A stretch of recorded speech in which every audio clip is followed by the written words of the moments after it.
প্রসেনজিৎ চট্টোপাধ্যায়ের প্রযোজনায় আসছে কথা ধারাবাহিকের হিন্দি রিমেক। নায়ক নায়িকা কারা থাকছে জানতে হলে আজকের ভিডিও তোমাদের পুরোটা দেখতে হবে। তো হ্যালো বন্ধুরা, আমি Sayantika and welcome back to my channel TV বিনোদন বাংলা। বাংলা বিনোদন জগতে নানা রকম আপডেট পেতে আমার চ্যানেলটাকে সাবস্ক্রাইব করে রেখো। স্টার জলসার জনপ্রিয় ধারাবাহিক কথার হিন্দি রিমেক আসতে চলেছে। এ খবর বহুদিন ধরেই শোনা যাচ্ছিল।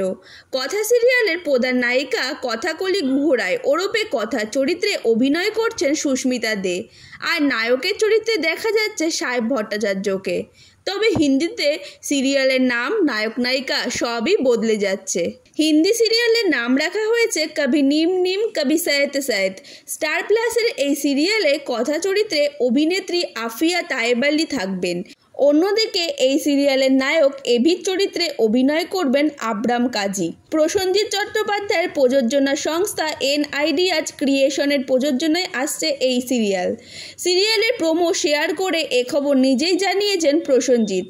জানা যাচ্ছে আগামী 21শে এপ্রিল থেকে সন্ধ্যে 7টায় টেলিকাস্ট হবে এই ধারাবাহিকটি। এর আগে প্রসেনজিৎ চট্টোপাধ্যায়ের প্রযোজনায় তৈরি হয়েছিল মহানায়ক, আলোর কোলে, অমর সঙ্গীর মতো জনপ্রিয় বাংলা ধারাবাহিক। তবে এই প্রথমবার হিন্দি সিরিয়ালের দুনিয়ায় প্রযোজনায় পা রাখলেন বাংলার বুম্বাদা।